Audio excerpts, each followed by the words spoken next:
Hi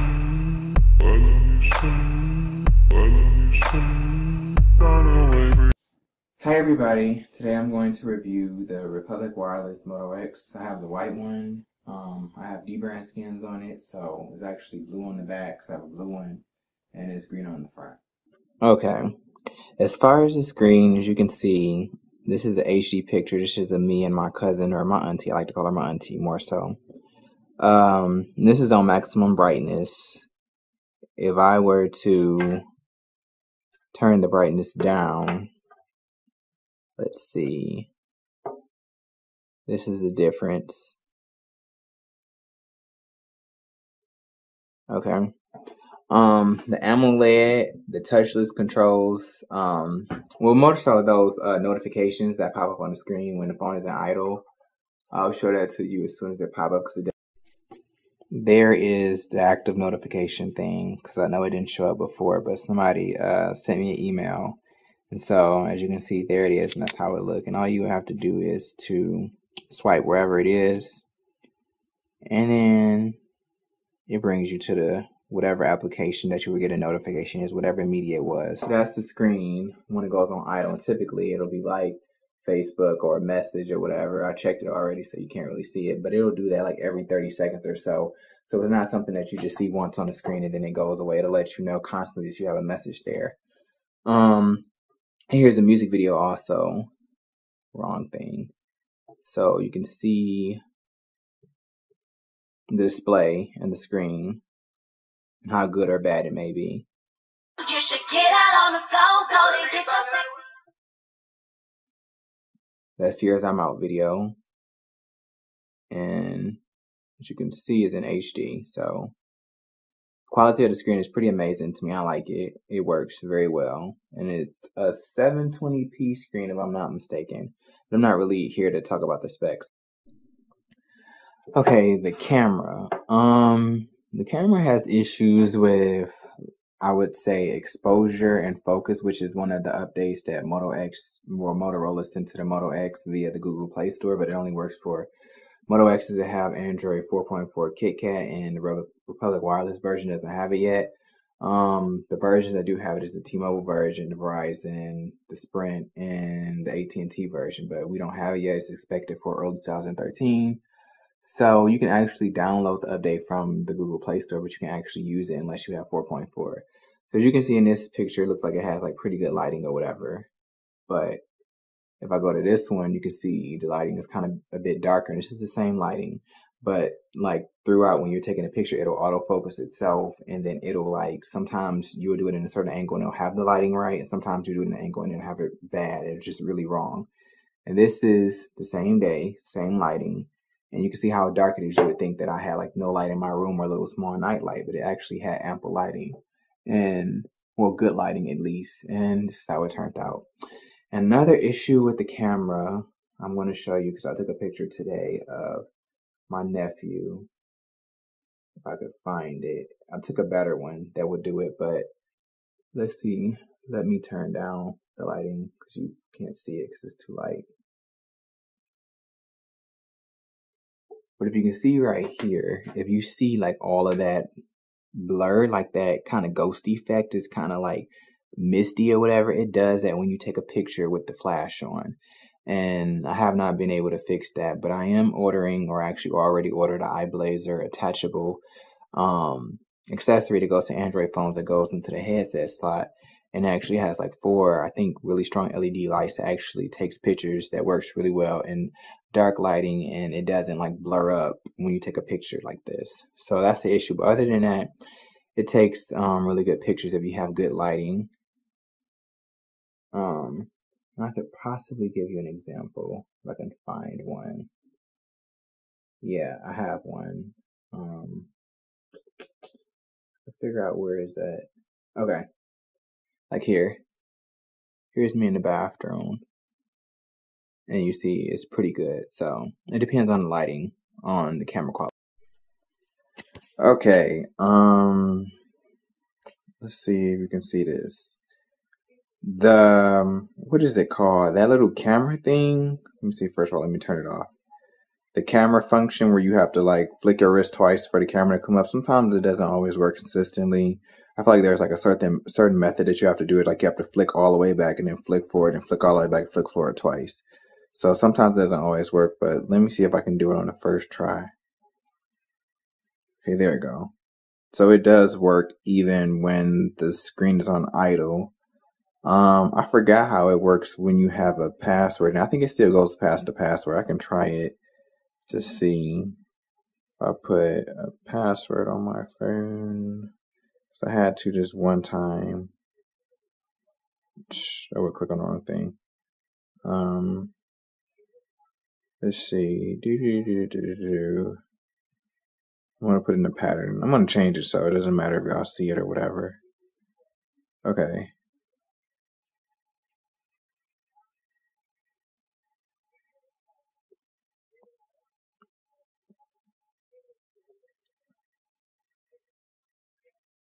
Yep, it does it past that screen, so it's not always a good thing. But at the same time, somebody steal your phone and they do this or whatever, they take a picture. I mean, it'll kind of like let you know that somebody stole your phone. And sometimes they're dumb enough to take a picture of themselves, which has happened to me before. So yeah, it does go past the regular lock screen. Dang it. So yeah. Okay, as far as video, sometimes it can be grainy.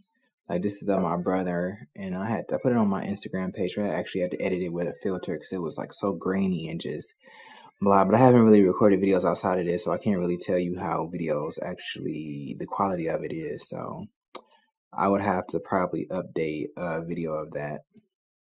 Okay, performance.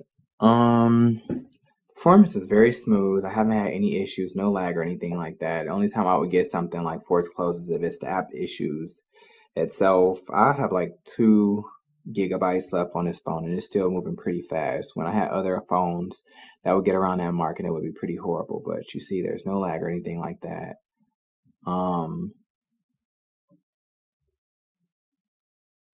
Access that web page pretty quick. If I could find a web page that zooms and stuff. Let's see, Yahoo. Hopefully it don't take me to the mobile site, so dang it. Oh, let me see. What the heck? Desktop site, so I can show you the zoom in and zoom out. Okay. See. Really got no issues, no lagginess. Zooming in and zooming out, really. So yeah, the performance is great. I haven't had any issues. Like I've always had like 10 different apps open and it's never lagged or never went slow or anything like that. I don't think that I'll have to ever worry about sending it in or having to put in a support ticket for it lagging or anything like that. So the performance has been stellar. Another thing that I would like to say, I know there was something else I wanted to say about my review. Oh, the setup was actually pretty great. It was pretty smooth or whatever. As soon as I got my phone, I already had my number. It was pretty much activated. All I had to do is sign in and like my service was ready. I thought with a prepaid service that I would probably have to call them and activate it or go online and activate it. But once I signed in and everything, my number was registered. I can get my text messages, my phone calls, and there was an issue. So setup was amazing, and you would almost think that you were actually like on a contract the way that the service runs. So I think that's pretty great. Okay, the battery life is about what you see here, about 16 hours with moderate to heavy usage. I use my phone throughout the day to do stuff like Instagram. Probably will stream music for 45 minutes to about an hour. I take a lot of pictures and edit them. Text message. Have my emails automatically updated from Gmail. Let's see. I look at my Yahoo email a lot. So, yeah, I'm about a moderate user, but it also is independent on what other factors you use your phone for. Like, I don't have Bluetooth phone all the time. I've been using it recently, and so my usage of my battery life is about 14 hours or whatever. Some people may have their brightness all the way up. I don't. I turn mine off. I put it all the way like to the lowest setting because I'm in the house and I can actually see the phone, so I don't actually have it up all the way. Some people may leave their 3G on their phone or 4G if they have LTE service with Sprint in their area. I don't. I turn mine off, and when I get in the house, a lot of times I put on airplane mode. So that also has a lot to do with it, and it depends. I don't know if you do other things like play games and stuff like that. I don't really play video games like that on my phone that much, so you may actually get a different amount of battery life. And I mean, some people I've heard have got about an hour, not hour, but a day of battery life with their usage or whatever. Also heard that another thing that will help you with your battery life is if you go to the settings and you go turn off the annual, no, it's not that one. It is the activity recognition. I heard if you turn that off, it also helps your battery life. So that helps out too. Okay. As far as for things like the speakerphone, I can actually give an example of that. Let's see if I can figure out. Okay, here we go. Okay, here we go. Like, here's the song.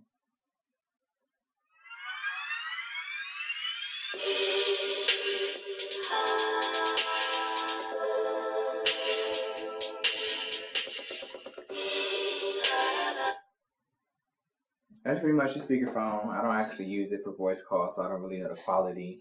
I don't have any problems hearing ringtones. I had an HTC One before this, so HTC One has a better, more powerful speakerphone and a higher quality, but it also had dual stereo speakers on the front. And this one just has a small one on the back, but it's pretty good for for the speakerphone. You know, listening to music, hearing ringtones and stuff like that. When you put in your headphones to listen to music, it's not as powerful. I can definitely notice the difference between my HTC One or my HTC One S and a Moto X because they also have Beats audio technology on there, and this one doesn't. So you can definitely tell the difference. It's not bad quality, but it's not as powerful. The volume is not as loud, the bass is not as booming, and it's just not as, it's kind of a weaker sound. Let's see. What else can I say about a speakerphone? That's pretty much it. It's not overbearing, but it's loud enough where you can hear it, but it's not like loud enough where it'll startle you or anything like that, or like those Nextel speakerphones or something like that. It's not as loud as that. It's just loud enough where it's good enough, pretty much. Call quality. The call quality on the Moto X is good. It depends on what kind of network you're using. It depends on using your Wi-Fi network or using Sprint's cellular network. There is actual a kind of issue with the Wi-Fi handoff where right after you make a call on Wi-Fi, it automatically hand off to the cellular network of Sprint, which isn't bad because I actually had like a 4-hour conversation with my best friend at home, you know, and I thought it was on Wi-Fi, but it was actually on cellular network, and she didn't hear any issues or anything like that. I didn't hear any issues. It reminded me of back when I had T-Mobile and I would use their network or whatever, which most of the time I actually make calls on 2G or whatever, but I think I probably made a couple of calls on HSPA Plus. So it was great quality or whatever. I only had one issue, and that was when my grandmother was using my phone and she could hear my best friend, but at the same time, she kind of had the phone was like all the way over here. And I never had any issues myself, so I can't say it was actually my phone. It could have been, you know, my grandmother and how she used the phone. And then you also have to think about the receiver, how their call quality is and what factors they have on their end to affect the call quality overall. It's not necessarily always your fault if the call quality is bad. It's so many different factors. Is there a strain on the network, like Wi-Fi? If you're using your Wi-Fi network to stream music and videos or whatever, let's say like on your TV, because I have mine connected to my Wii U.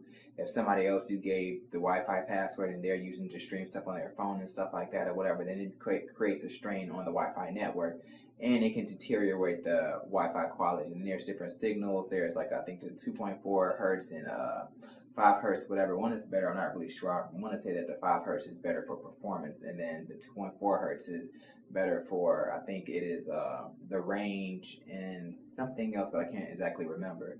So those factors, you know, kind of deal with the call quality. So it may not necessarily, because some people may think, well, I have full Wi-Fi bars, but you know, your network may be strained. Maybe you're at college and there's like 100 people in your apartment complex, or you know, 200 or more, 300 people in the dorms you stay in or suites you stay in. That's creating a network strain where it doesn't have enough, I think it's bandwidth or latency or whatever. And so your Wi-Fi quality may not be good enough to have a great call. So that's actually a factor. So But pretty much, I haven't really had an issue with that other than the fact that it hands off really quick. There's actually an app that will help you out with that, and it's called Wi-Fi. And I wish I could remember his name, so I'm probably gonna tag it on the video when I finish editing it and everything like that. But this is how the app looks. It's called Wi-Fi, and it looks like that the, the little green airplane.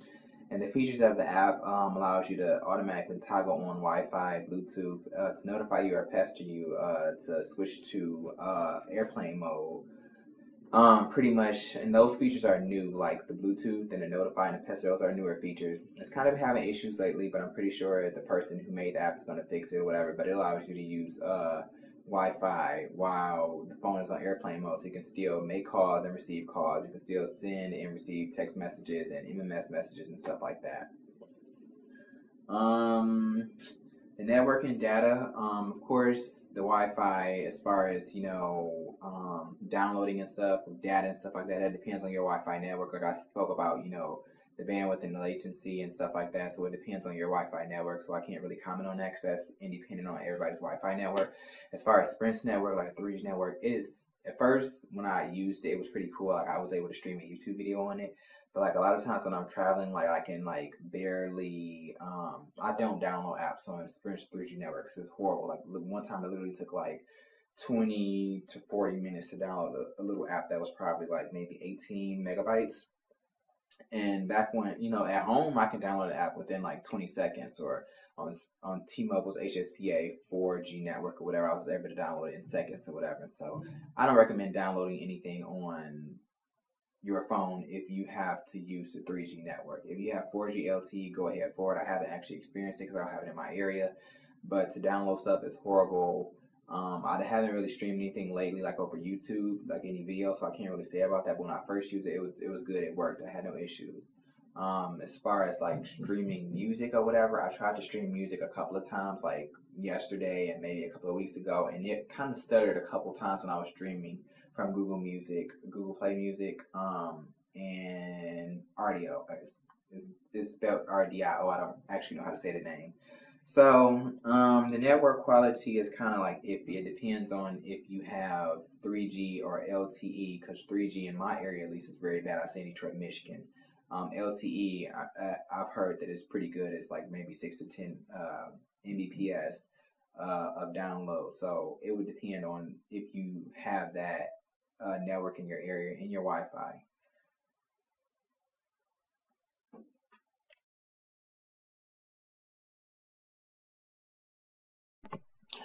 Okay, I'm sending a message to my grandmother.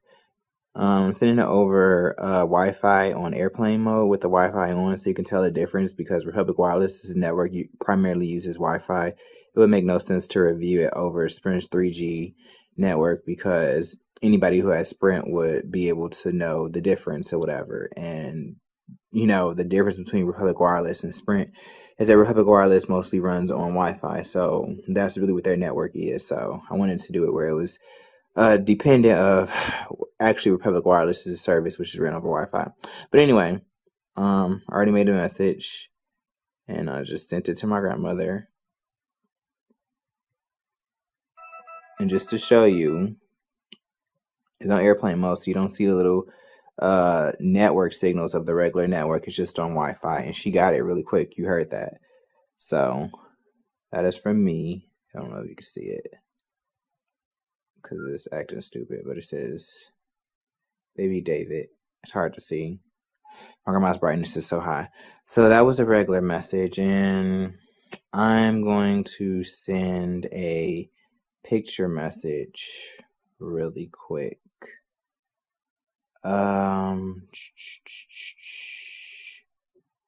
Okay.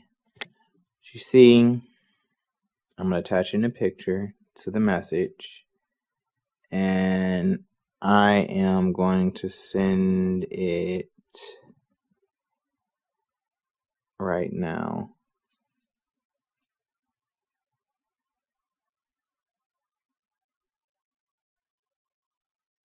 Okay, it's sent.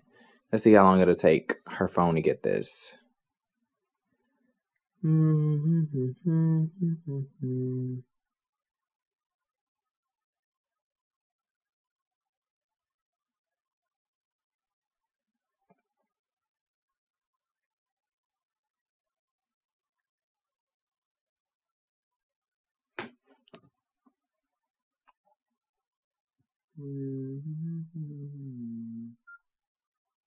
Or did she get it already? She could have got it and she has to download it. Oh, she actually had already got it like a while ago. She just has to download it. So, waiting for the message to download.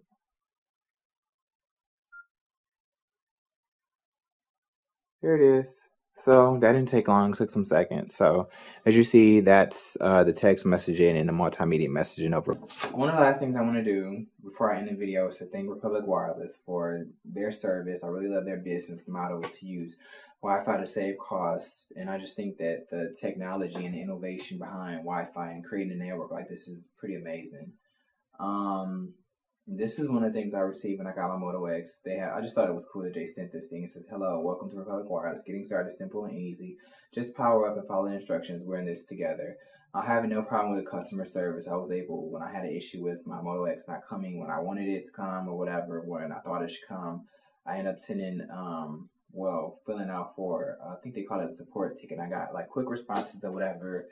At first it kind of took a little minute or whatever, then I got somebody to get with me and they resolved my issue. I also had somebody to get with me about me using a referral link and they resolved that. And they actually expedited my Moto X because I wanted to get it on my birthday because I was actually at school and I wasn't going to come home until my birthday and I wanted to get it on my birthday.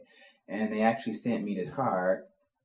I want to say it was like the senior vice something of Republic Wireless that actually sent it to me. I can actually look at it on my phone because I saved it in here. But pretty much they sent me a message to say, "Hi David, we just wanted to say happy birthday.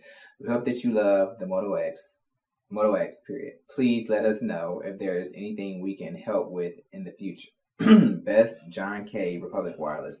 I just thought that's really cool. T-Mobile has never did that for me. Like, I've had T-Mobile for 10 years, and it's not to, like, bash them or anything, but they've never done anything like that. And the fact that they went out their way to actually send me, first of all, a happy birthday and to let me know that, you know, they expedited my Moto X, which it doesn't say it here, but they actually sent me an email to let me know that they did that. And if I can find it, I will... Here it is. Yeah, I got an email right here from Doc Schofelt, and it says he's the VP of Operations for Republic Wireless, and it says, "We saw your post in the community the other day. We've expedited shipping on your order to make sure your new Moto X arrives in time for your birthday." I just thought that was really cool, so I really appreciate them, and this is one of the reasons why I switched to them. This is one of the reasons why I plan on using them for like a long time, and I wish them much success. So if you like my review and you think that the Republic Wireless is fitting to you, you're thinking about getting one, I would think about getting their service, and I would think about getting the Moto X because it's been an amazing phone service for me. I'm on my way, headed out of the town,